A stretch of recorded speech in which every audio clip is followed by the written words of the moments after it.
Muy buenas noches. Quiero iniciar esta noche agradeciendo la participación de cada uno de ustedes, en nombre de Lolinsa y de su presidente ejecutivo Rolando Liendo. Como Lolinsa nos encontramos comprometidos con la innovación y el desarrollo tecnológico en Latinoamérica. De hecho, el año pasado fuimos premiados por PROMPERÚ como una de las 100 empresas más innovadoras del país. A través de su incubadora LINAP, la cual compone de 3 emprendimientos tecnológicos, como son La Cocina de Berta, Tenisholic y Cuyano Hospital Digital, además de sus 2 ONGs, el TRI, el cual está enfocado en el desarrollo tecnológico en zonas de pobreza, y Farmilia, el cual está enfocado en el desarrollo de la persona. Se ha ido desarrollando compromiso en la tecnología y en la innovación. Esta noche contamos con Luz Cano. Luz Cano es una destacada y joven docente de la Universidad San Ignacio de Loyola. Luz, muy buenas noches, bienvenida a Lolinsa y gracias por estar esta noche con nosotros. Gracias Mireia. Buenas noches a todos, bienvenidos a este evento muy interesante que vamos a iniciar ahora. Agradeciendo también a Lolinsa por invitarme a participar del evento como moderadora. Realmente es muy gratificante ver de que existen empresas peruanas que están apostando por el desarrollo tecnológico y sobre todo temas de investigación, tecnología, automatización, con proyectos que podrían, que están yendo para el bienestar de la sociedad, ¿no es cierto? Entonces, bueno, comentarles un poco, gracias Mireia por la presentación. Mi nombre es Luz Cano, yo soy actualmente directora académica de la carrera de Ingeniería Mecatrónica de la Universidad San Ignacio de Loyola. Entonces, mi relación con Lolinsa inicia hace unos meses atrás, cuando establecimos un convenio con esta empresa para que algunos de los alumnos de la carrera pudieran participar de estos proyectos tecnológicos como parte de las startups de Lolinsa. Y realmente ha sido una experiencia muy gratificante, muy importante, porque ha permitido que nuestros alumnos vayan aprendiendo en campo y directamente sobre casos reales, ¿no? En la vida real, los conocimientos que tienen que aplicar y poder poner en práctica o hasta formar una empresa. Realmente hoy sin innovación y tecnología los países no podrían avanzar y por supuesto Perú no se puede quedar atrás. Por eso hay que apostar mucho por la formación profesional y académica de nuestros jóvenes, ¿no? Que son el futuro de nuestro país. Muy bien, y dentro de lo que es la formación y actualización de conocimientos, esta noche nos acompaña como parte de la sesión del Singularity University, una gran ponente, ¿no? Hablarles un poco también de Singularity University y como ustedes ya sabrán, es una de las entidades académicas de mayor prestigio del Silicon Valley. Realmente en esta universidad es donde nacen las ideas más disruptivas, ¿no es cierto? Cuando yo a mis alumnos les converso o empezamos a hablar de estas técnicas de generación de ideas, tomamos como ejemplo Singularity University, el MIT, por ejemplo, que están haciendo pues de este nido de Silicon Valley, ¿no? Realmente cuentan con metodologías, técnicas, creen mucho en la disrupción de ideas disruptivas, mejor dicho, creen mucho en los proyectos multidisciplinarios, ¿no? Y realmente terminan logrando cosas que por más simple que fueran, terminan siendo cosas que tal vez uno nunca se imaginó. Y soluciones pequeñas que realmente pueden llevar a resolver problemas complejos. En Singularity University se estudian nuevas disciplinas, ¿no? Y hacen lo que se llama hoy como polización cruzada, que es justamente los que les comentaba, que mezclan varias disciplinas para poder explicar lo que se viene en el futuro. Muy bien. Entonces, esta noche como primera sesión de esta jornada de este gran evento tecnológico, eh, voy a presentarles a Claudia Aparicio, que hoy, buenas noches Claudia, hoy será nuestro speaker principal. Ella es colombiana, por supuesto, justo hace un rato estábamos conversando dónde estaba, dónde se encontraba ahorita Claudia y de dónde es. Ella es formada justamente en el Singularity University, es co-founder de la sede Singularity en Colombia y es donde hoy cumple un rol realmente importante para todo lo que es innovación en Latinoamérica. Claudia, bienvenida al evento organizado por Nolinsa y a su red de clientes y proveedores, y gracias por acompañarnos esta noche. Adelante. Muchísimas gracias, Luz. Para mí es un placer estar hoy con ustedes hablando de uno de los temas que más me apasiona, porque siempre pensamos que el tema de tecnología tiene que ver con ingeniería, y la verdad es que en Singularity estamos convencidos de que la siguiente revolución que vamos a tener es biotecnológica. Entonces, este es un ámbito que genera mucha pasión, que nos permite soñar con que haya derecho a la salud en todos los latinoamericanos, y ese es un tema central para nosotros. Tú ya nos hiciste una introducción de quiénes somos, pero realmente cuando uno lo piensa, nosotros nacimos para educar a tomadores de decisiones en dos cosas: en aprovechar el poder de las tecnologías exponenciales para resolver grandes retos de la humanidad. Y por supuesto, la salud es uno de ellos. Entonces, para entrar en materia, uno diría, esta organización que nació hace más o menos 12 años, ¿de dónde saca la inspiración o por qué fue que nació? Y quisiera mostrarles una primera gráfica, y es que toda esta aceleración tecnológica no se ha producido de manera intuitiva. Realmente la aceleración tecnológica lo que ha hecho es, en un proceso desde la revolución industrial, de pasar de una curva de mejoras incrementales, que es lo que nosotros llevábamos haciendo 250.000 años como especies, a un proceso de aceleramiento exponencial. Y ese proceso arranca con la revolución industrial, pero se acelera de manera muy significativa con la creación de los transistores, que son básicamente la célula básica sobre la cual se sustenta la computación. Y a partir de eso empezamos, como ven ustedes, una curva acelerada que lo que ha hecho es que, en promedio, de acuerdo a lo que establece la ley de Moore, que es uno de los principios fundamentales que nos inspira en Singularity, es identificar que más o menos cada 18, entre 18 y 24 meses, el poder de la tecnología se duplica y los precios se disminuyen a la mitad. Entonces uno diría, ¿y esto qué significa en el sector de la salud? Significa muchísimo, y creo que incluso podemos vivir momentos más exponenciales que los que estamos viviendo, porque la biotecnología tiene el poder de acelerar aún mucho más las cosas. Hoy en día hablamos de sensores y de cómo el precio de ellos, de un giroscopio, de un GPS, de todo lo que tenemos, de una cámara hiperespectral, todo lo que tenemos hoy en nuestro teléfono, hoy vale $1, $2, $5, pero lo que puede pasar en biotecnología es asombroso.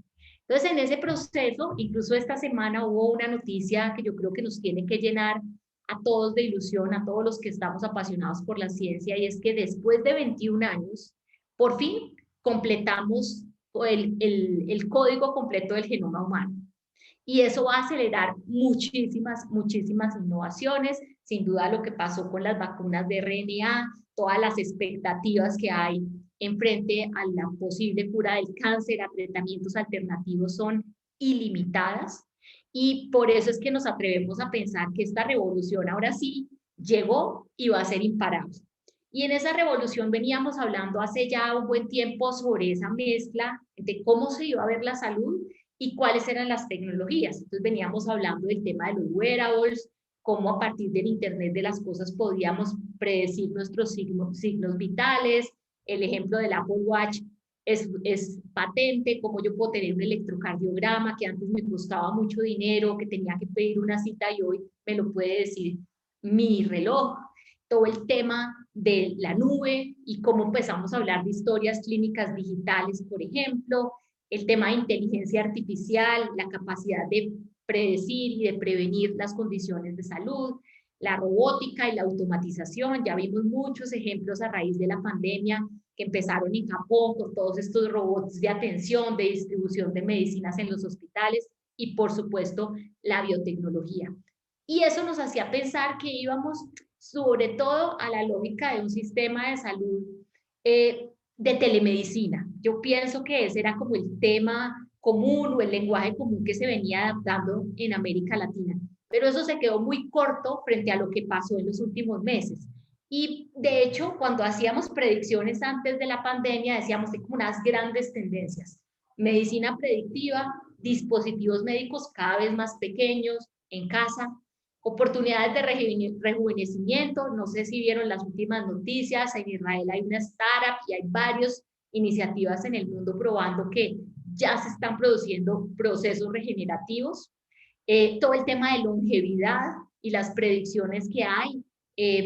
A principio de siglo la expectativa de vida era más o menos de 40 años, hoy vamos en 80 y pico, dependiendo de cada uno de los países, y se dice que los bebés que están naciendo ahora, pues es muy probable que sean mucho más que centenarios, ¿sí? Todo el tema de reposición de órganos y además medicina y tratamientos especializados para enfermedades raras y personalizados, el tema de reemplazo de órganos, y uno que a mí me apasiona muchísimo y es el tema de médicos emprendedores. ¿Por qué digo eso? Porque al final nosotros hemos estado en un contexto en Latinoamérica en donde hemos estado muy enfocados en el médico que está en la atención directa al paciente, y pareciera que la tendencia nos dice que eso cada vez va a ser menos relevante. Ahora, importantísimo tenerlo en cuenta, porque si solo tenemos como referencia las cifras que nos da la OMS a raíz de la pandemia, por ejemplo, con el COVID, pues identificamos que tenemos déficits en profesionales de la salud muy importantes, en intensivistas, en neumólogos, que pueden ir del 30 al 70% dependiendo de las geografías. Entonces aquí les quería mostrar algunos ejemplos de ese estrés disruptivo, de esos que están rompiendo el molde y cogiendo la curva de aceleración tecnológica para hacer la diferencia. Y acá unos ejemplos maravillosos. La gente de United Therapeutics lo que está haciendo es todo el tema de tratamiento, de creación de órganos y tratamiento de enfermedades raras, específicamente todo lo que es hipertensión pulmonar.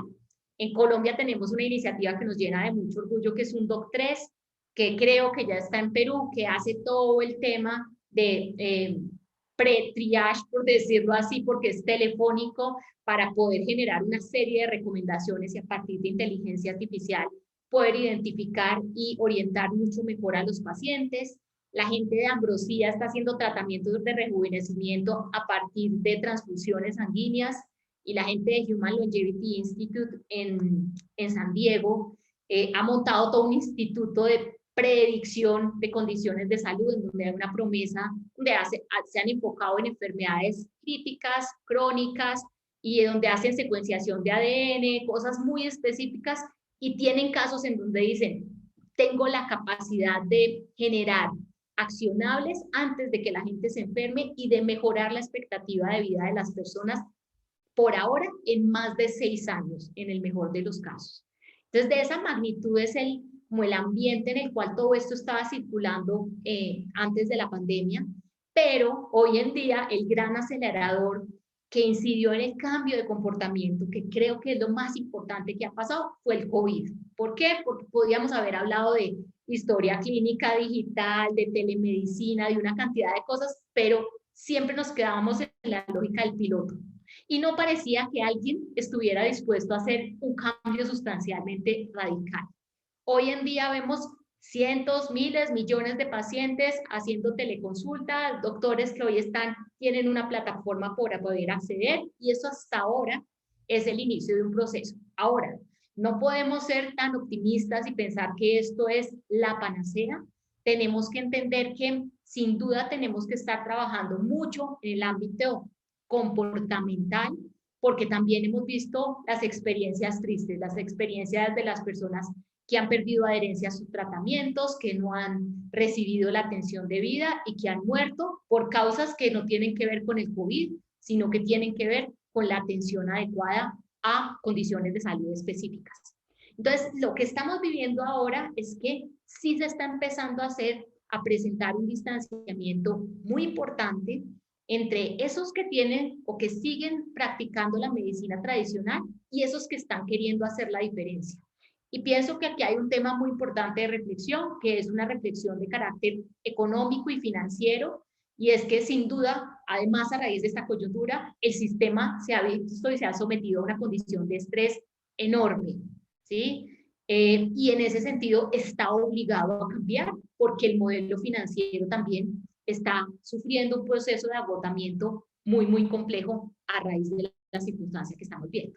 ¿Qué está pasando en el mundo? Cosas increíbles. Hay en el mundo del capital de riesgo, se han producido varias industrias que se han acelerado mucho y sin duda la industria de la salud es una de ellas. Si lo vemos acá, este es el ejercicio de lo que se ha hecho en Estados Unidos y qué pasó en este primer cuarto del año, que es en el primer cuarto del año pasado, que es tremendo. Estados Unidos está liderando todo lo que son inversiones en inteligencia artificial en salud, y ese crecimiento es de más o menos del 35% en relación con el mismo cuarto el año anterior.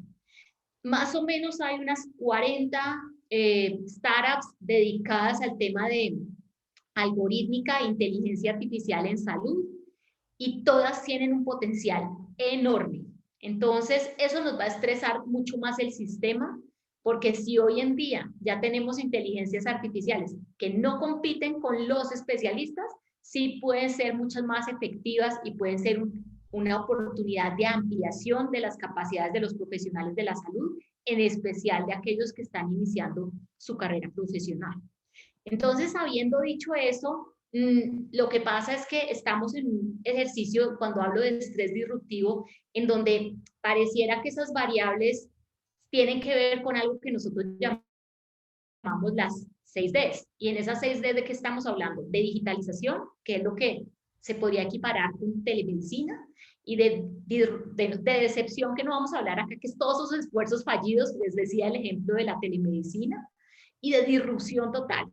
Y esa disrupción total tiene que ver con prevención, con rejuvenecimiento, con reemplazo, y son básicamente dimensiones que atienden a criterios que hacen que seamos más democráticos, que lleguemos a muchas más personas con menos dineros, que podría ayudarnos mucho al sistema, que permiten desmonetizar y en donde empezamos a pensar que la data puede generar otros modelos de negocio y que podría permitirnos ofrecerle muchos servicios gratuitos a los pacientes. El ejemplo concreto que daba del Apple Watch hace algunos minutos, y de desmaterialización, que tiene mucho que ver también porque sé que acá está el equipo del Hospital Digital de Cuyana, en donde al final lo que está ocurriendo es que se están desmaterializando muchos activos fijos de lo que era un hospital convencional para poder prestar servicios digitales de una manera muchísimo más eficiente. Entonces quisiera mostrarle algunos ejemplos de lo que ha pasado para que empecemos a sacarnos a salir un poco de la caja. Este es un ejemplo de lo que está pasando en China. Si ustedes ven, esta es una máquina muy interesante porque en un lado, ya no sé si es mi derecho, creo que ustedes lo están viendo a la derecha, está una persona metida en una cabina. ¿Qué hay en esa cabina? Una cabina llena de sensores que hace un mecanismo casi de diagnóstico de cierto tipo de enfermedades básicas. ¿Y qué hay al otro lado? Una farmacia. Entonces yo me diagnostico y al otro lado voy y puedo tomar inmediatamente mis medicamentos. En el tema de laboratorio en casa también hay una gran revolución. Este es el ejemplo de Censo. Censo lo que está haciendo es test de COVID en casa. Entonces hágase usted la prueba e inmediatamente reciba los resultados, y hay cientos de compañías haciendo disrupción en este tema de laboratorio. Por otro lado, pues gracias a todo este proceso que ha generado la decodificación del ADN, pues sin duda cada vez los costos son más baratos. Y es lo que yo les contaba de la ley de Moore. Hoy más o menos una prueba de ADN está alrededor de los $70. Y este es el ejemplo de lo que yo les contaba del Human Longevity Institute. en una prueba que se podría parecer a un examen ejecutivo de los que nosotros conocemos, pues me hacen una secuenciación de ADN y eso empieza a crear una cantidad de predictores que permite, junto con otras medidas de salud, identificar cuál es el factor de riesgo que tengo y cómo lo puedo abordar de una manera mucho más proactiva. En prevención también está pasando un tema de convergencia entre salud y nutrición enorme. Esta compañía se llama Biome, es una compañía que lo que hace es medir las bacterias que tengo yo en mi intestino, identificar cómo a partir de ese cambio que se va produciendo en el microbioma podemos personalizar el tipo de suplementos que podemos tomar para mejorar nuestras condiciones de salud. ¿Cómo funciona? Yo me hago una prueba en mi casa, me tomo un test de saliva, lo envío, ellos hacen ese análisis y me empiezan a vender todo el set de suplementos mensuales para que pueda mejorar esas condiciones de salud, cuidándome a partir de lo que consumo, ¿vale? También Ambrosía se los contaba, aquí está el ejemplo concreto. Yo puedo hacerme una transfusión de 1 litro de sangre que pueda valer $5.500, $8.000, porque obviamente tienen métricas que están demostrándole a la gente que efectivamente rejuvenece y que su desempeño físico mejora. Entonces, de esa manera, ¿qué es lo que les quiero decir? Que hay un montón de jugadores. Es un momento en donde las ciencias de la salud, que estaban muy concentradas en especialistas del sector salud, están sufriendo una disrupción tremenda por una cantidad de jugadores que tienen una visión mucho más holística de las personas y que están poniendo estas tecnologías al servicio del sistema. Y ni qué decir en todo lo que tiene que ver con impresión 3D, de órganos, de piel, de todo lo que uno quiera explorar. Entonces, habiendo dicho eso, tal vez la sensación que le genera y lo que podrían sentir ustedes en este momento es que eso no es para nosotros. Nosotros en Colombia tenemos un dicho y tenemos un departamento, un estado que se llama Cundinamarca. Y cuando a uno le dicen algo que como que no le suena, le dicen, ay, eso es en Dinamarca, pero acá estamos en Cundinamarca. Entonces, lo que quiero decirles con eso es que sí, es verdad que cuando uno ve esto en el contexto de Latinoamérica, como le cuesta mucho esfuerzo pensar cómo se hace el salto, cómo podemos llegar nosotros allá. Y lo que nosotros hemos venido impulsando mucho desde Singularity es que nosotros tenemos una ventaja diferencial, y es que en los ecosistemas que son extremadamente abundantes, como puede pasar en el Silicon Valley, como puede pasar en Israel, por ejemplo, pues se produce más tecnología de la que ellos incluso son capaces de usar. Y el reto que tenemos ahora no es científico, el reto que nosotros tenemos ahora es de usabilidad. Y en ese espacio tenemos una gran oportunidad para América Latina, porque como dice Peter Diamandis, el fundador de Singularity, resuelva un problema de 1 billón de personas y se volverá billonario. Entonces nosotros somos ricos en problemas y hemos tenido la oportunidad de, a través de nuestra escuela digital, trabajar con muchos jugadores del sector salud, que es un muy buen síntoma de que efectivamente están pasando las cosas que necesitamos que pasen. ¿Qué hemos identificado? Que cuando vamos a ver esto que significa en América Latina, estamos hablando de temas como estos. Necesitamos trabajar en la equidad. Hay personas que tienen acceso a excelentes servicios de salud. En el caso de Colombia nos pasa mucho eso. En el top de las mejores instituciones de salud de la región, nosotros tenemos 10 en el top 30. Pero, sin duda, cuando llegó la pandemia, nuestro sistema era tan inequitativo que no daba abasto. Los de alta calidad eran muy pocos frente a la necesidad que teníamos. Necesidades de acceso, necesidades de financiación, hay dispositivos médicos espectaculares, pero hay personas que no tienen con qué pagar. En últimas, un ejercicio de última milla. La pandemia también nos ha demostrado que, por ejemplo, no es suficiente tener ventiladores, no es suficiente tener UCIs, si finalmente las personas fallecen por la dificultad de tener accesos a profesionales especializados, como pasó en México a raíz del COVID. Casi 1 de cada 2 personas que fueron ventiladas murieron, con unas tasas muy distintas a las que hubo en otros países, básicamente porque los equipos no estaban completos. Todo el tema de trazabilidad, de transparencia, ¿sí? Y todo el tema de diagnóstico temprano. Hay sin duda un gran gap entre la ruralidad y la urbanidad. Y el sector urbano. Entonces, ¿qué quiero decir con eso? Que la gran oportunidad de nosotros es sin duda trabajar en esas soluciones de última milla.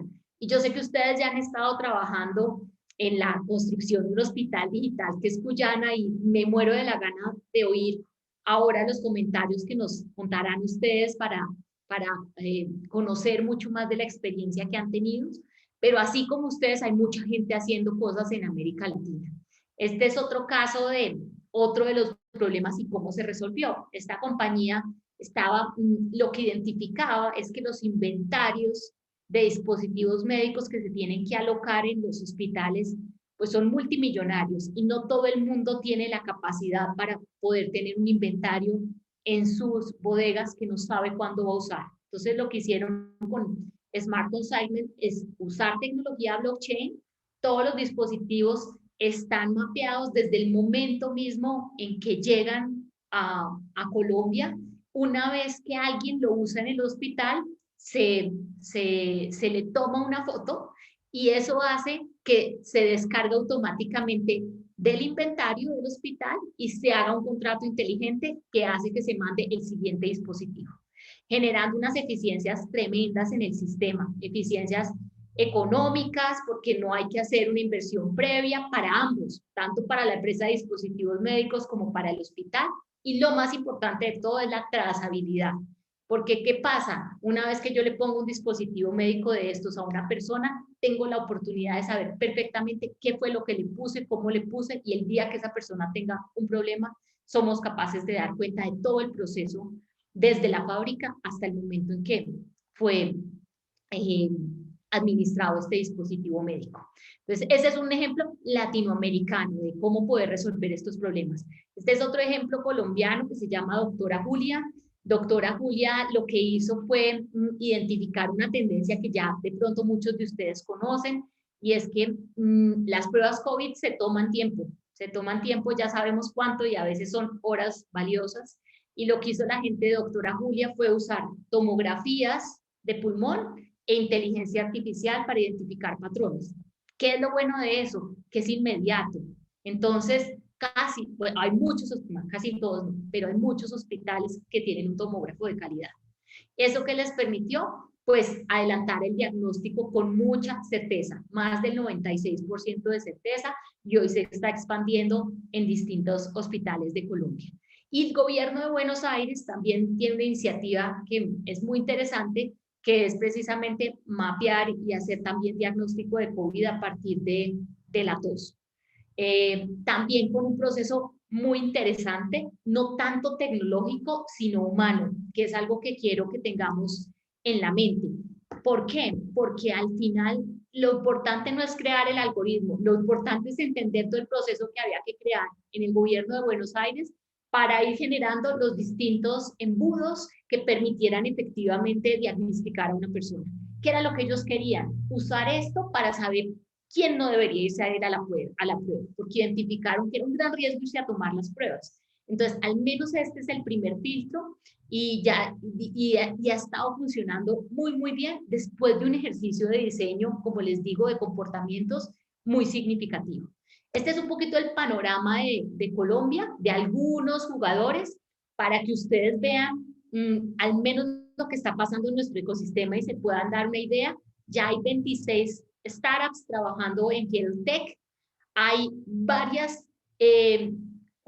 instituciones de prestación de servicios de salud, 8 que activamente están muy involucradas con procesos de innovación, como es el caso de AUNA, del grupo AUNA, de la gente de la Fundación Cardioinfantil, por ejemplo, y también hay 8 universidades en Colombia que han hecho cosas maravillosas en dispositivos médicos, por ejemplo, se sacó un laringoscopio muy interesante. Entonces, eso está revolucionando mucho la industria de la salud y la manera como vemos nosotros la salud, para empezar a posicionar ese tema que les contaba de los médicos sanadores por un lado y los emprendedores por el otro, que es el complemento perfecto de lo que nosotros tenemos que lograr si sabemos que ustedes son un capital humano invaluable y queremos aprovecharlo al máximo para todas nuestras países y para la salud de las personas. ¿Qué reflexión nos queda? que a pesar de todos estos esfuerzos que se están haciendo de manera aislada en nuestros países, cada vez más y logrando una masa crítica, sin duda hay una gran reflexión para crear ecosistemas de salud. Yéndonos a la experiencia de lo que ha sido hacer innovación en Colombia, en este proceso hemos identificado que los ecosistemas de salud, los ecosistemas de innovación en salud son diferentes a los ecosistemas de innovación en tecnología. ¿Y esto qué quiere decir? Quiere decir que no solo se trata de tener incubadoras, no solo se trata de tener startups, sino que tenemos que tener, por ejemplo, laboratorios en las universidades que estén certificados bajo estándares internacionales. Necesitamos, por ejemplo, instituciones que creen protocolos de pruebas en biomodelos, en pacientes, y que sean un estándar para el país, de tal manera que los emprendedores no tengan que dar 20 vueltas, gastar tiempo, gastar dinero, para que al final pues no cumpla con lo que el regulador está pensando. Que necesitamos trabajar un montón en la formación de nuestros entes de regulación, porque a la hora del té, lo que ha venido pasando en nuestros países es que nuestros organismos de regulación están acostumbrados a importar. Entonces, todos sus procesos están alineados a esa visión. Cuando llega un equipo o una innovación desarrollada en el país, hay miles de barreras, básicamente porque esas personas no están entrenadas para poder asumir la responsabilidad de darle un visto bueno a un dispositivo de estos. Y la necesidad también de crear fondos de inversión de largo plazo, porque sin duda, todo lo que tiene que ver con Health Tech no es una startup que se resuelve simplemente con una plataforma. Requiere años de inversión y requiere que se conecte con otros ecosistemas. Y ni qué decir en lo que tiene que ver con nuestros científicos. Tenemos que trabajar fuertemente en hacer un salto, y ese salto es convertir investigadores en emprendedores. Entonces, habiendo dicho eso, yo sé que ya he hablado mucho, quiero hacer un alto en el camino con Luz para que hagamos comentarios, preguntas, todo lo que necesiten, y después seguimos botando un poquito más de corriente. Sí, Claudia, la verdad que muy interesante todo lo que nos estás contando hasta ahorita, muchos, digamos, factores que mencionas que realmente, o sea, son de conocimiento, ¿no? O sea, ya nosotros estamos viviendo en un mundo que ha evolucionado de tal manera que la tecnología es parte de nuestro día a día, ¿no es cierto? Pero enfocándonos más al sector salud, hemos visto el desarrollo de estas nuevas soluciones, por ejemplo, lo que nos mostraste es esta cabina que es como que un doctor al paso, ¿no? Entonces tú entras ahí a la cabina y muy fácil te diagnostica, claro, es para digamos, diagnósticos no tan complejos, ¿no? Pero ahí nomás al costadito tienes la opción, la posibilidad de retirar tu medicina, o sea, son soluciones que podrían sonar, como mencioné al inicio, ¿no? Un poquito simples, pero finalmente pueden reducir un problema grande que puede estar ocurriendo en una sociedad, ¿no? Que tenga deficiencias en los temas de salud, ¿no? En la atención de salud. Por otro lado, los temas de automatización, los temas de regulación, estos pilares que estás comentando, ¿no? O sea, los que tenemos que trabajar todos los estados, los países, para poder sacar adelante estos proyectos que finalmente no solamente son emprendimientos de un día para el otro, sino que tienen que ir incubándose, ¿no? Y formándose y desarrollando a lo largo del tiempo, a lo largo de los años, eh, que va de la mano, por supuesto, con mucho conocimiento, con este factor humano que es importante. O sea, por más que tenemos la tecnología, la automatización y podemos aterrizar en inteligencia artificial, el factor humano es primordial y tenemos que apostar mucho por lo que es digamos, la formación de estos profesionales que van para dos lados, ¿no? Como tú dices, tenemos al médico que es el sanador, ¿no? Que tiene una formación, por supuesto, pero también necesitamos aquellos médicos o estos emprendedores, ¿no? O estas personas que realmente tienen esa habilidad o ese gen, ¿no? De querer investigar, ¿no? E ir un poco más allá de lo que ya están aprendiendo en libros, ¿no? y eso ponerlo en marcha, aplicarlo y sobre todo tener una visión para poder plasmarlo en un proyecto que tenga una sostenibilidad en el tiempo, ¿no? Y que nos ayude a nosotros como sociedad. Sí, la verdad que está muy interesante todos estos proyectos. No sé si alguien de los asistentes tenga alguna pregunta.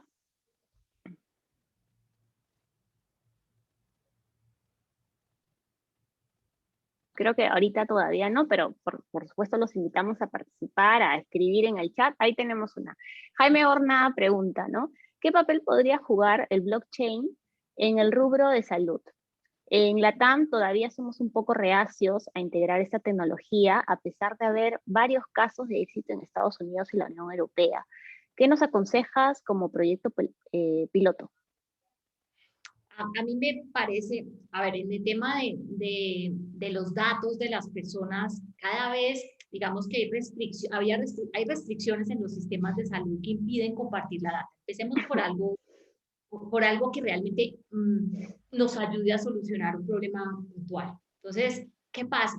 Que como hay tantas restricciones para poder compartir esa data, a veces todo lo que es investigación se encuentra con una barrera regulatoria muy fuerte, como lo que tú estabas comentando, ¿no?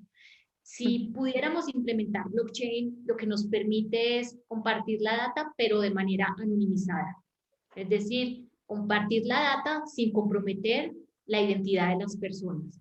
Imagínense todo lo que podría salir, por ejemplo, en el tratamiento de enfermedades raras. O incluso, por ejemplo, en encontrar patrones en enfermedades que hoy son una pandemia y que nos agobian permanentemente, como el COVID, o como enfermedades como el cáncer, que sin duda está tatuada en la frente de todos nosotros como una de las preocupaciones a las que nos enfrentamos todo el tiempo. Entonces, si uno pudiera hacer blockchain para poder usar la data de manera anonimizada y poder encontrar patrones para ofrecer mejores tratamientos, ya habría una gran ventaja. Ahora, si lo miramos desde el lado de protección, pensemos también en algo que está haciendo una tendencia en todos lados. Y hablaba yo de la historia clínica digital. Todos sabemos que no hay manera de hacer telemedicina y de crear un solo sistema si no podemos compartir nuestra historia clínica a donde la tengamos que llevar. Pero eso es muy peligroso, porque cada vez va a haber más data más precisa de nuestra vida. Si nos vamos vámonos al caso de una startup muy famosa de Estados Unidos que tal vez ustedes han visto, que se llama 23andMe. 23andMe es quien hace secuenciación genética, ¿no? Es muy peligroso porque el día de mañana eso podría generar sesgos tremendos. Podría ser que alguien viera mi información genética y dijera, esta persona tiene riesgo de obesidad, entonces no le demos un seguro o no la contratemos. Exacto. Entonces, blockchain, yo pienso que todos los proyectos que tiendan a crear estos grandes repositorios de información en salud deberían estar atados a blockchain como uno de los grandes servicios que tenemos que pensar. Simplemente no lo hacemos porque tenemos el sesgo de que el blockchain es criptomonedas, pero el blockchain, a través de toda la vertiente Ethereum, lo que está conectando es una cantidad de sistemas que pueden facilitar la vida de las personas de una manera muy significativa, en protección, en contratos, ¿sí? Y entonces creo que valdría la pena que nosotros, si queremos que el ecosistema sea más eficiente, invirtiéramos como una de las prioridades en esta tecnología. Y claro, es una barrera, como mencionas, como parte de la regulación o tal vez la cultura de cada país, ¿no? Nosotros como LATAM todavía tenemos resistencia tal vez a migrar a este tipo de sistemas que son que no trabajan de manera aislada, sino que trabajarían en conjunto para poder obtener mejores beneficios. Y por otro lado, por supuesto, está el tema ético profesional, que va directamente relacionado a todo lo que es el desarrollo de inteligencia artificial y robótica, ¿no? Que habría que trabajarlo un poco más, porque hay deficiencias todavía ahí. Dice José Luis Málaga, ¿hay ejemplos en Colombia de masificación de la tecnología como ecosistemas de salud? No hay ecosistemas aún. Digamos que en una etapa temprana, como por donde arranca todo esto es muy en la lógica de hacer concursos. Entonces, hay farmacéuticas, hay distintos jugadores del ecosistema que han hecho concursos, pero eso es muy táctico, porque de nada sirve hacer el concurso si después los proyectos caen en el famoso Valle de la Muerte. Entonces, creo que tenemos que empezar a diversificar esas estrategias. Lo que sí está pasando es que hay muchos actores diversos que empiezan a participar. Pienso que las universidades sí que se lucieron en la pandemia demostrando que son capaces de crear De soluciones. desarrollar. Entonces, vale la pena darle un empujón a las universidades también. Pero todavía el ecosistema no existe, todavía es incipiente. Claro, Ada Rodríguez nos dice, el médico al paso hace el diagnóstico y el tratamiento. Solo con lo que responde el paciente, ¿cómo funciona, no? ¿Solo con lo que responde el paciente o logra tener algunas evidencias biométricas? De repente hay un poco más de detalles sobre ese prototipo o ese producto. ¿Te estás refiriendo a un DOC3 o que no estoy segura si entendí muy bien la pregunta? Pienso que es el médico al paso, esta cabina. La cabina, la cabina. Sí, ajá. Miren, ¿qué pasa? Hay mucha bibliografía respecto al potencial de ciertos tipos de sensores. Entonces, en ese caso opera de manera automática, pero todavía opera en sensores muy básicos, como por ejemplo la temperatura. De hecho, en nuestra escuela digital tenemos una línea de prototipado y hace poco teníamos un emprendedor que está creando más que un wearable, es un espejo. Es un espejo que está en las casas, parece como, no sé si ustedes en Perú veían los supersónicos, es como los supersónicos. Sí, claro. Y han empezado a crear una serie de indicadores biométricos para identificar, por ejemplo, la oxigenación, para identificar la temperatura, a la lengua que está llena de información. Entonces se está haciendo a pedazos, todavía no hay alguien que sea capaz de predecir algo integralmente. Todo por completo. De hecho, cuando tengan la sesión siguiente con Juan Carlos Guaqueta, que además ha estado acompañando muchos procesos de emprendimiento de estos, les contará de pronto de Clinicai, que es uno de los emprendimientos que él arrancó a hacer precisamente en Singularity en Estados Unidos, que usa sensores para identificar en los inodoros, en la materia fecal, el riesgo de cáncer de colon. Es así de especializado. Y ese es el tipo de cosas que hay que hacer para poder, digamos, que no caer en una promesa falsa, ¿no? Sino identificar esas variables que pueden hacer una gran diferencia y arrancar por ahí antes de pretender que la cabina sea capaz de hacer el diagnóstico que hace un doctor. Claro, claro, y tiene lógica, ¿no? Porque cuando uno también escanea, o sea, hace un diagnóstico en una organización, en una empresa, lo primero que haces es, claro, identificas el problema, identificas la oportunidad de mejora, pero finalmente empiezas a ir más al detalle, ¿no? Para identificar esta causa raíz y sobre esta causa raíz atacar, digamos, tus acciones, tus propuestas, tus proyectos de mejora, ¿no? Porque si te vas de frente a la consecuencia, entonces realmente nunca vas a mejorar porque no estás atacando lo que realmente está ocasionando, ¿no? Entonces, ir a investigar qué cosa puede ocasionar este tipo de enfermedades que son mortales, sería pues un gran beneficio para la humanidad. Pregunta Doris, ¿qué estándares existen para la comunicación entre estas aplicaciones y otras soluciones, tales como wearables, que actualmente nos proporcionan información de salud? ¿Hay algún estándar? No hay estándares. Yo creo que ese es un gran tema en el que hay que trabajar.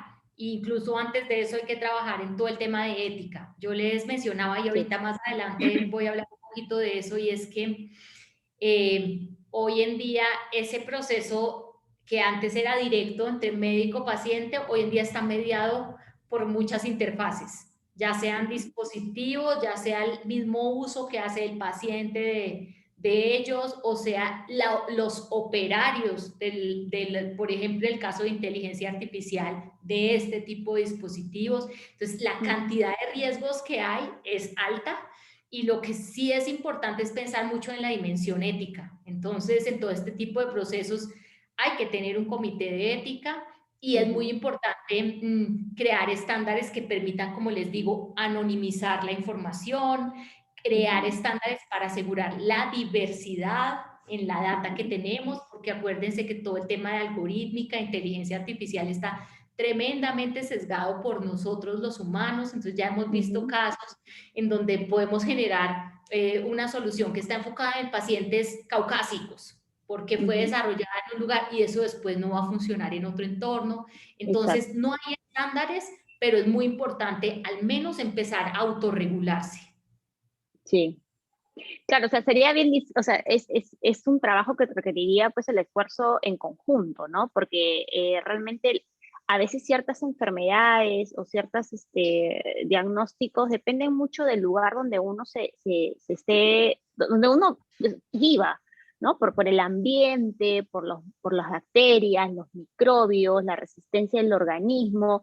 Justo me parece que la semana pasada leí un paper sobre eso, sobre una doctora muy conocida, que de hecho es venezolana, pero vive en Estados Unidos, pero se ha internado en la selva amazónica en Brasil para poder hacer una investigación sobre ciertos, ¿cómo se dicen estos?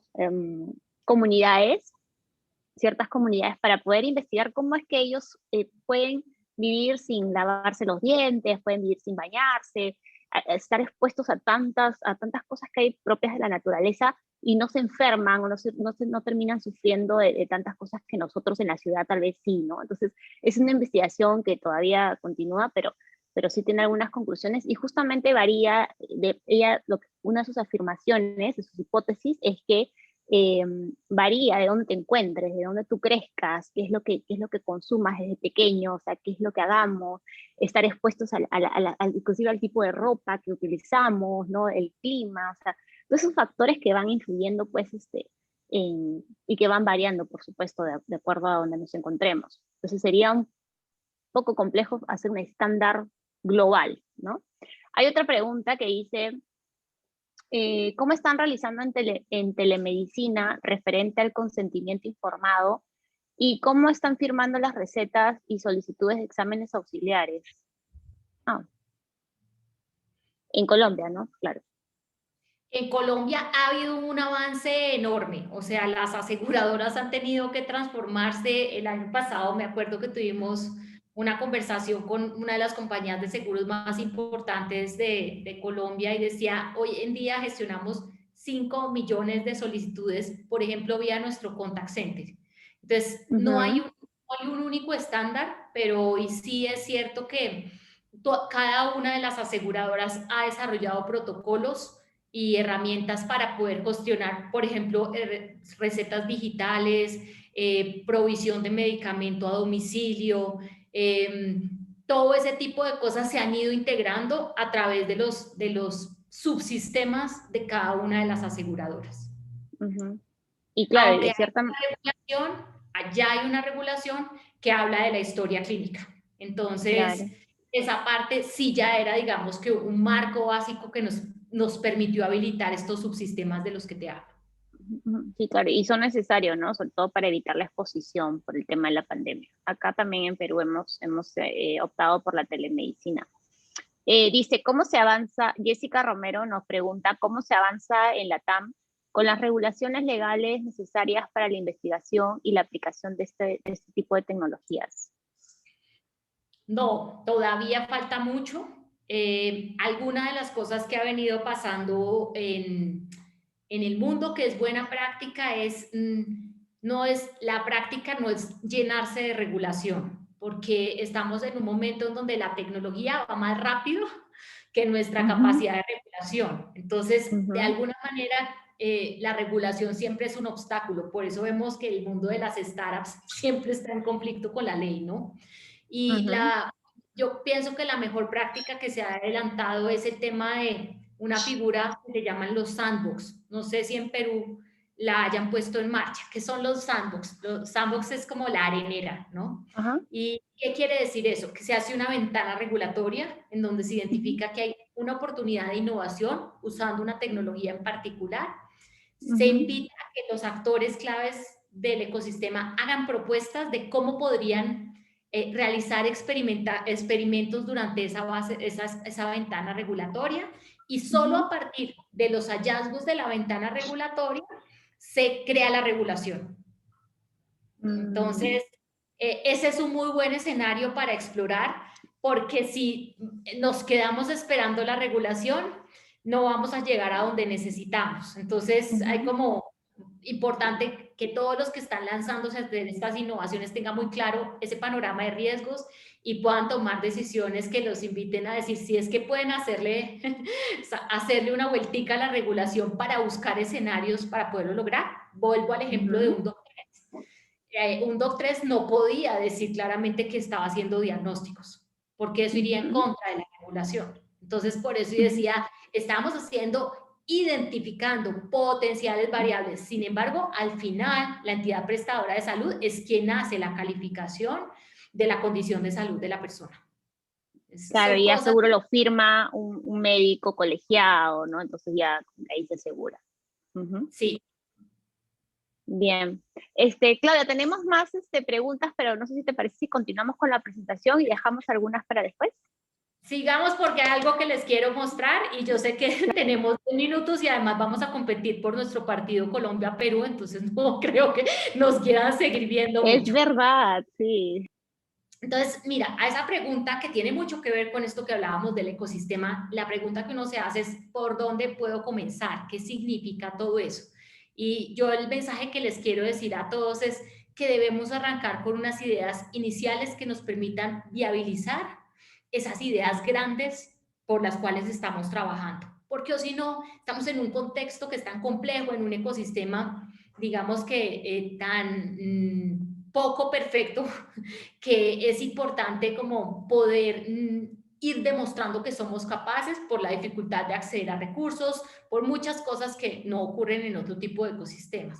Entonces los quería dejar con esto, ustedes pongan ahí en el chat y vamos viendo y mostrarles qué tan importante es esto. Y si uno le dijera a uno de ustedes o a sus pacientes o a sus familias, quién es el responsable de su salud y les diera 100 puntos para distribuir, ¿qué diría? Dios, el Estado, las entidades prestadoras de salud, las EPS, las IPS básicas, los profesionales de salud, las universidades, los alimentos, yo mismo. ¿Ustedes qué dirían? Y ahí Luz me ayuda y me bota datos. Démosles 30 segunditos. A ver qué nos están diciendo.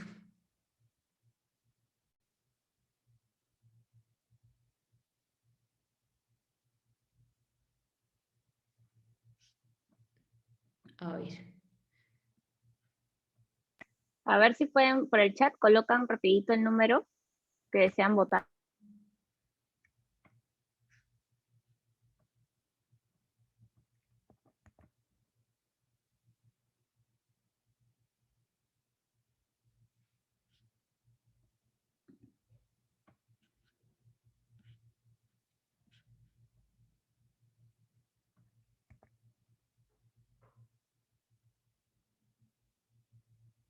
Bueno, ¿sí nos dijeron algo o no se animaron? Mira, sí, tenemos como que unos 21 que dicen yo mismo y solo uno uso el Estado. Bueno, eso si se lo preguntáramos a una persona, usted es un público muy educado, pero si lo preguntáramos a una persona, seguramente yo mismo sería la respuesta menos probable, ¿no? Y eso es lo que está pasando con nuestro sistema y es que hoy en día esto es lo que nosotros está generando el impacto, ¿sí? Pero lo que estamos haciendo es que le estamos metiendo todo el esfuerzo a los servicios de salud. Y lo que está pasando en la medicina es que es eso, vamos a tener cada día personas más responsables de su salud y necesitamos poderlas empoderar en este proceso. Entonces, eso cambia radicalmente toda esa relación y esos vínculos que estamos construyendo. Y al final, la salud son un conjunto de comportamientos. Entonces, esa es la tendencia, o sea, más allá de estas cosas sofisticadas que yo les mostraba al principio, hoy en día cada uno es protagonista de gestionar su sueño, su salud mental, el deporte que hace, la manera como se nutre, su salud sexual y reproductiva, su salud emocional, y todo eso está mediado por datos. Entonces, ¿cómo podemos hacer para que la gente use muchísimo mejor la data y pueda enfermarse menos, ser más feliz y tener un sistema un poco más orgánico, que no tenga que esperar a que las personas se enfermen? Y en ese proceso, sin duda, la tendencia que ya venía prediciéndose, pero que cada día va a ser más potente, es esta lógica pues del teléfono medicalizado, donde yo puedo escanearme una mancha que tengo, donde puedo hacerme un diagnóstico, conectarme con mi doctor, hacer todo tipo de cosas. Y eso es un proceso, como les digo, complejo porque está mediado por muchos actores. Les venía hablando del tema de inteligencia artificial y si ustedes lo ven acá, todo es inteligencia artificial. Entonces, hoy tenemos Human-Machine Interactions y son Human-Machine-Human, ¿sí? Porque en el proceso en el que estamos en la salud, pues no es que no vaya a haber un especialista de salud al otro lado, pero sí hay una intermediación por máquinas que no podemos controlar y que hoy en día era centrada en esa relación médico-paciente, cada vez más impersonal, cada vez más insatisfactoria, tanto para los pacientes como para los doctores o las personas profesionales de la salud, pero eso se está complejizando, porque hoy no nos vamos a ver, no nos vamos a tocar en todos los escenarios e igual necesitamos que nuestra salud avance. Y eso es tremendamente complicado y yo les decía que tenemos que arrancar por el tema de experiencia de usuario, porque además nosotros los seres humanos no somos robots, somos altamente complejos y nos comportamos de maneras inesperadas. No importa si tengamos un perfil que actúa de manera automática, mediada por sus emociones, o un perfil que sea reflexivo, porque siempre estamos sesgados y estamos sesgados por miles de cosas. Si somos reflexivos, por el conocimiento que tenemos, por la representatividad de la data que tenemos o por la disponibilidad de la data que tenemos, que nos hace inferir que si vivo en Lima y viví una experiencia X en donde el factor agua es crítico en el contagio del COVID, pues puedo interpretar que lo que está pasando en Bogotá, que es una ciudad capital de América Latina, puede replicarse cuando el contexto de Bogotá es completamente distinto. Entonces, imagínense eso en el contexto de una persona tomando decisiones sobre su propia salud a partir de las preconcepciones que tiene.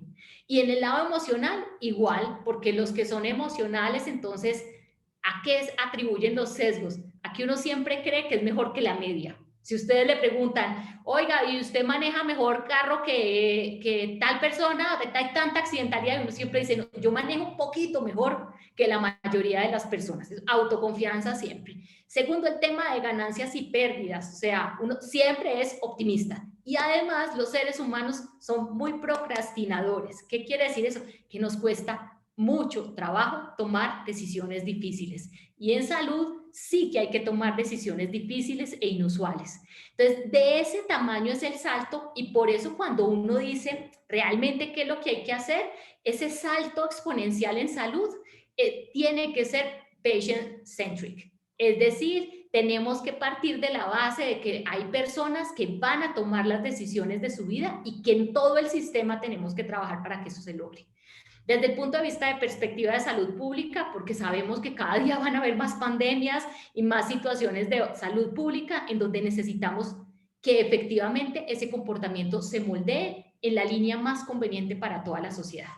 Segundo, porque los que están emprendiendo en salud, cuando decíamos los que se van a poner la camiseta de emprendedores, sí que tienen que entender toda esa dimensión humana para poder diseñar soluciones que sean relevantes. La tecnología no es sino un medio. Lo más importante que hay que hacer ahora es entender los problemas de las personas para que los que sean sanadores sean capaces de lograr que sus pacientes o apoyar a sus pacientes en la toma de decisiones más convenientes y ya lo hemos visto en salud, o sea, la gran preocupación es cómo hago para que mis pacientes hagan ejercicio, cómo hago para que mis pacientes se tomen la pastilla todos los días a la hora que yo le digo.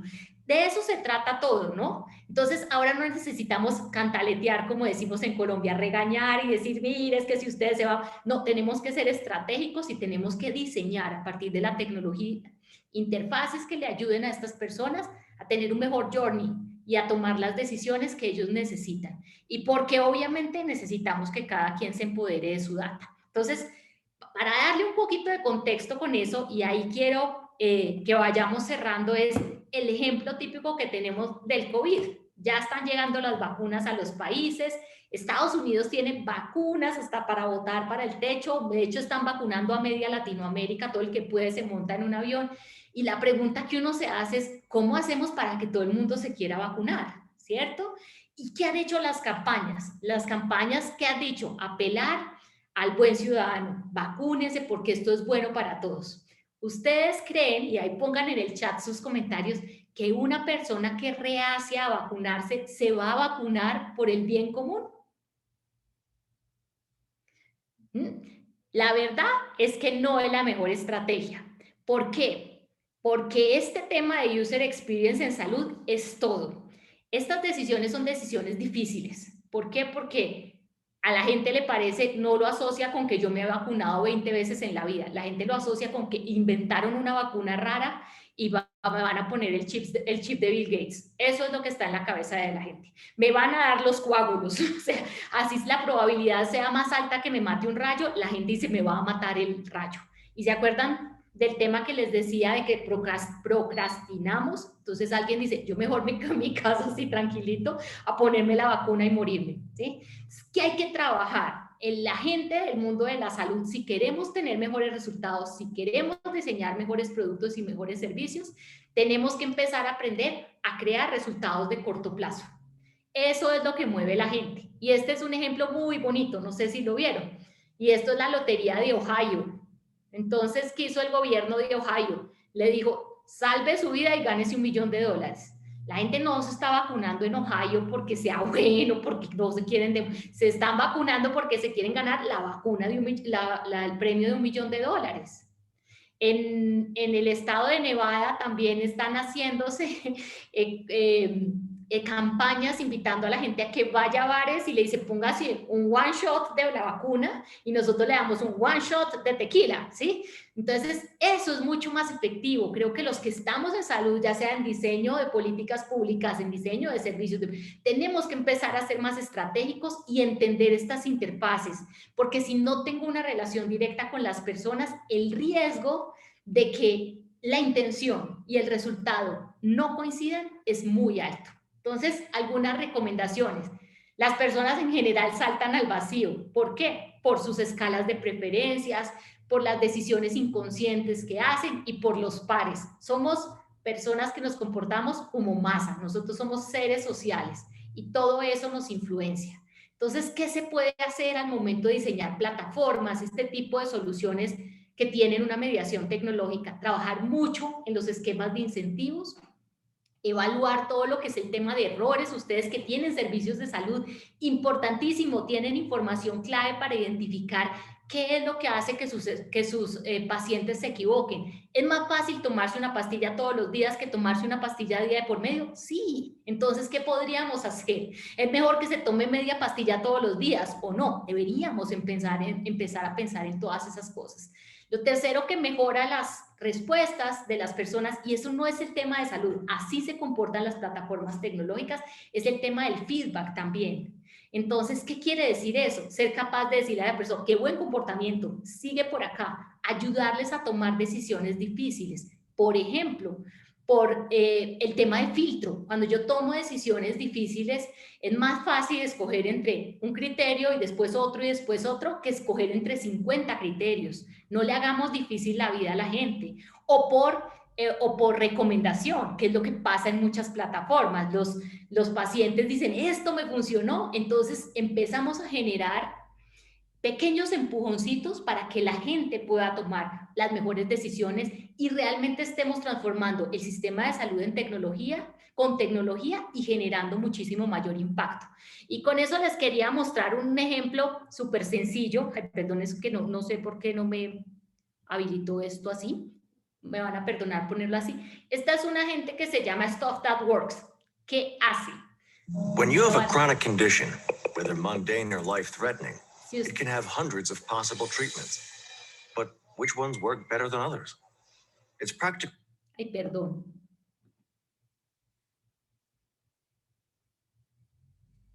When you have a chronic condition, whether mundane or life-threatening, it can have hundreds of possible treatments. But which ones work better than others? It's practically impossible to compare their effectiveness. It just costs too much because it requires talking to patients. Thousands of patients. But no worries. Crowdsourcing is the solution to some of today's biggest problems.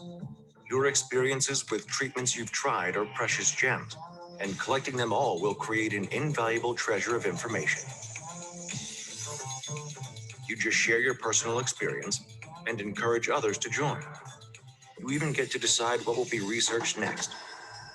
From our side, we apply smart machine learning algorithms to the information collected, share constantly updated insights about treatment effectiveness, and provide all-around support and endless care. There may not be much at first, but as the numbers grow, you'll see better and better insights. With only a few dozen contributors, you'll start getting some general insights, which might actually surprise you.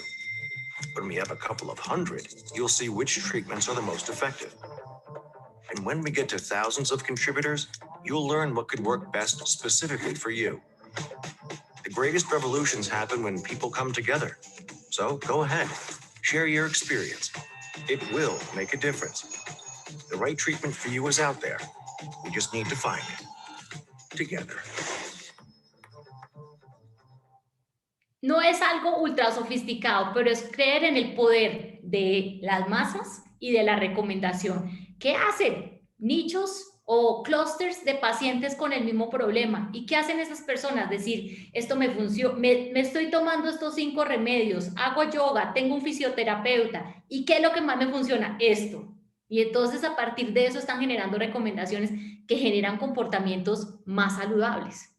Veamos otro ejemplo que me emociona. Ay, perdón. ¿Y eso para qué nos sirve?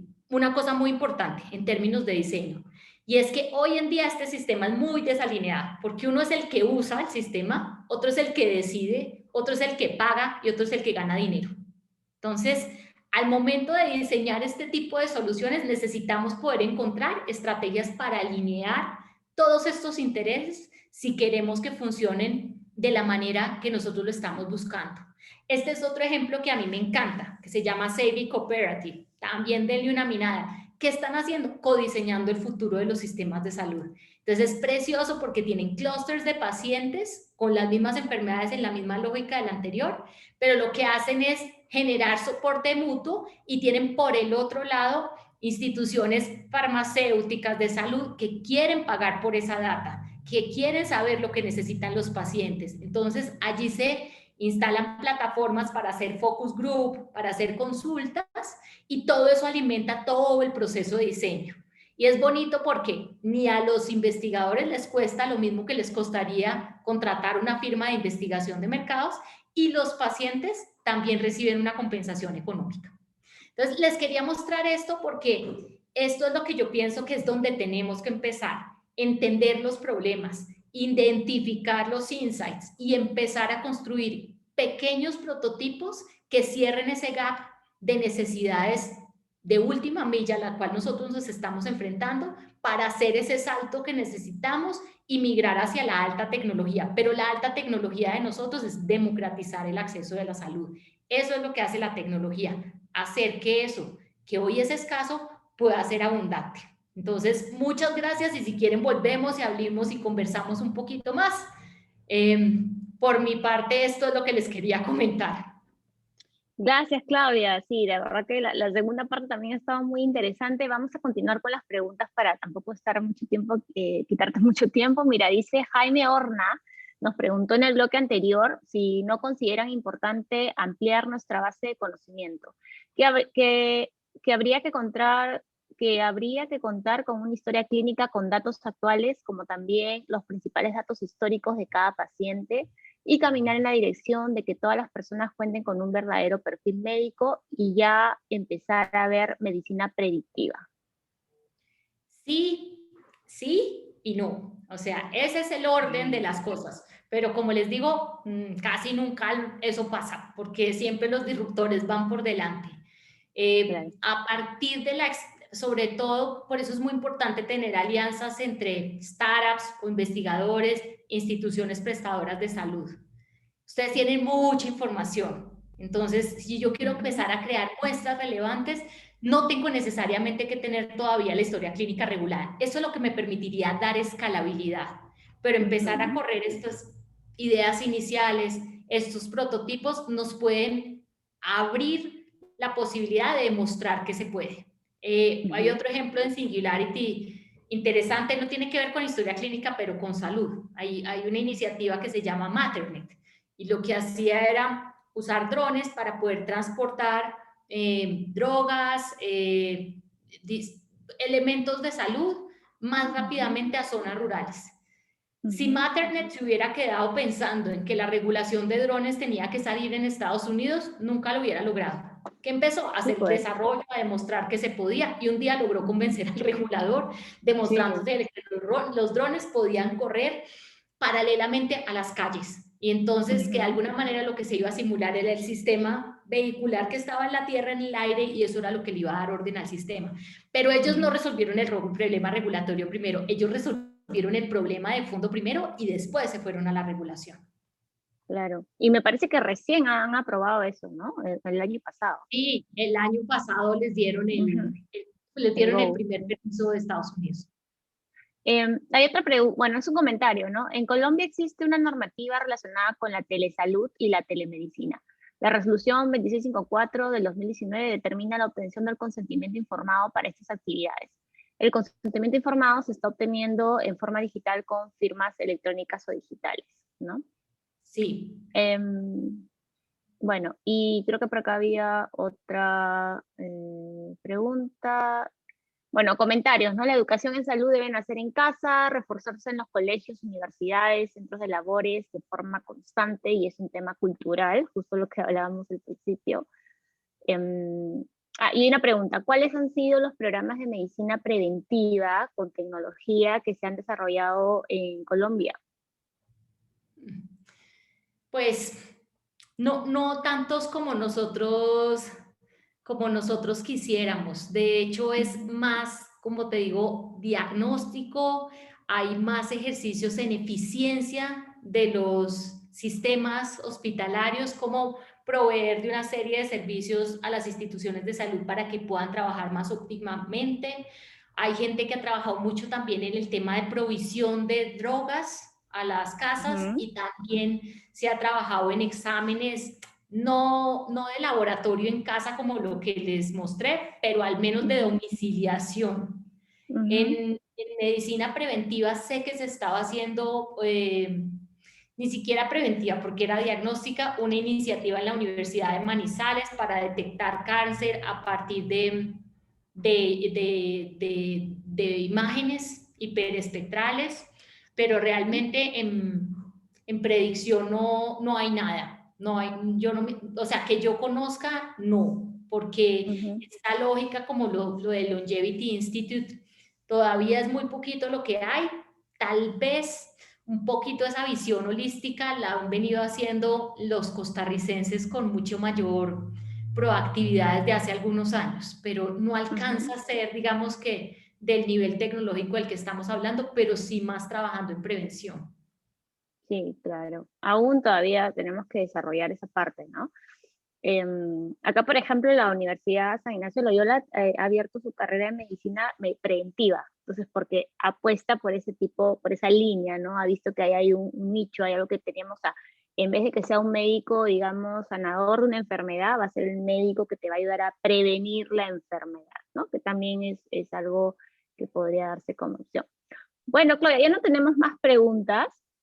Entonces solo me queda agradecerte por esta conferencia, que realmente ha sido muy, muy nutritiva en términos de todo lo que todavía nos falta por explorar nosotros acá también como sociedad peruana, y seguro que también para todos nuestros asistentes nos ha ayudado mucho a conocer las nuevas tendencias que hay en medicina, cómo se está aplicando la tecnología para todas este tema, las soluciones que se han presentado también por COVID. Es cierto que digamos que todos hemos querido aportar de cierta manera para ver de qué manera podemos agilizar este tema de las pruebas, este tema de la detección, para evitar exponernos a la pandemia, ¿no? Pero bueno, todavía nos queda mucho para aprender, nos queda mucho por desarrollar, y nada, esperamos verte en otra oportunidad. Agradecemos la participación de cada uno de ustedes. Nuevamente, gracias Claudia por la conferencia, gracias a Lolinsa por la invitación. Y no se olviden que esta charla, la grabación va a estar disponible en el website de Lolinsa para los que quieran verla o disfrutarla nuevamente. Muchas gracias a todos, que tengan buen fin de semana y cuídense mucho. Nos vemos pronto. Hasta luego.